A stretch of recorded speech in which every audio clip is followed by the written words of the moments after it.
Sa gitna ng alingasngas ng kudeta sa Senado, merong mga napadasal at merong tinawag na hudas ang mga magtatraidor. Habang si Senator Chis Escudero, bakit biglang nadadawit ang pangalan kaya raw napurnada ang planong kudeta? Nagbabalik si Mean Los Baños. 13 majority versus 11 minority. Ganyan na ang Senate composition ngayon. Bagamat walang kudeta, ang minorya nadagdagan ng puwersa. Mula kasi sa independent, lumipat sa kampo ni Senate Minority Leader Tito Soto sina Senators J.V. Ejercito at Mig Zubiri. Sa isang interview, sinabi ni Zubiri na natauhan siya sa nangyaring putukan sa Senado noong nakaraang linggo. After what happened last week, with the handling of the shootout here in the Senate, natauhan ako, nagulat ako para sa institusyon na ito. At napaisip ako ng malalim. I prayed hard and discerned, and sought for discernment. And I said, it's about time that we make a stand.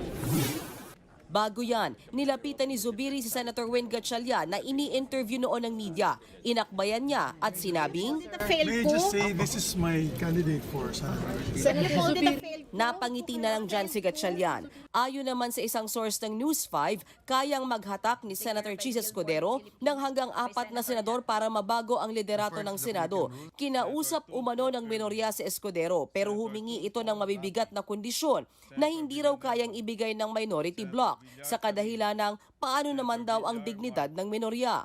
Sinusubukan pa naming kunin ang reaksyon ng kampo ni Escudero at ang minority bloc kaugnay nito pero wala pa silang tugon. Kanina nga sa pagbubukas ng Senado, naintriga ang ilan nang maispatang nagbubulungan sina Escudero at Cayetano. Bago rin yan, nakitang nagtatawanan palabas ng elevator sina Senator Ping Lacson at Senate President Pro Tempore Loren Legarda. Matatanda ang sinabi ni Lacson na may tampo siya kay Legarda matapos itong bumaliktad at umanib sa kampo ni Cayetano. Pero sakaling ang may bumaliktad sa 13 mayorya, sagot ni Senator Dante Marcoleta dyan, kaya mas masahol pa kay Judas, yung maghuhudas sa amin. Samantala, si Senator Raffy Tulfo naman masaya na raw sa minority bloc. Hindi rin daw totoo na nanakot ang kanilang grupo para umanib ang ibang senador sa kanila. Isa ho ba kayo dun sa mga may nakausap daw na allegedly merong pananakot daw po? Pananakot? Pananakot daw po para sumama sa inyo, sa side Ay, ninyo yung hindi namin gagawin yun. At never, ni isa sa amin, hindi gumawa ng ganon. We will not do that. Why would we? Stay po kayo sa minority, sir. Minority. Come what may.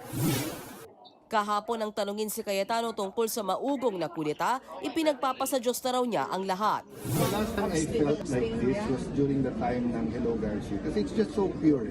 I mean, I'm not saying lahat ng decision ko ay tama. I'm imperfect as anyone else. But it's a walk of faith eh. It's just, Lord, kung ilalagay mo ako dyan, lagay mo. Bilang nilagay. Lord, kung tatanggalin mo ako, tanggalin mo na ako. So, I just have to make sure that every day is a day I really use to the optimum. Gamitin ko talaga yung kapangyarihan na binigay sa akin ng Senate President to do good. Dahil mula pa kahapon nadadamay ang Diyos mula sa prayer event ni Cayetano hanggang sa mga interviews ito, biro tuloy ni Palace Press Officer Undersecretary Claire Castro sa Senador sa programa ng One News na Political Beat.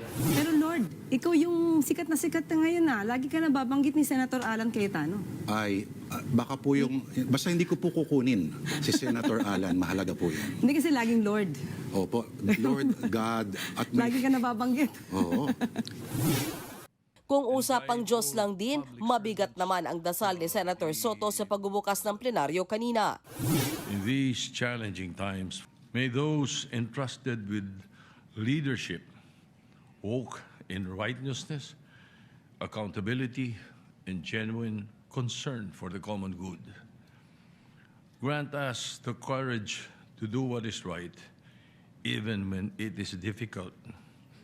And dear God, give us wisdom to choose what is just over what is convenient. Protect our institutions and our nation from the influence of evil, corruption, greed, division, and selfish ambition.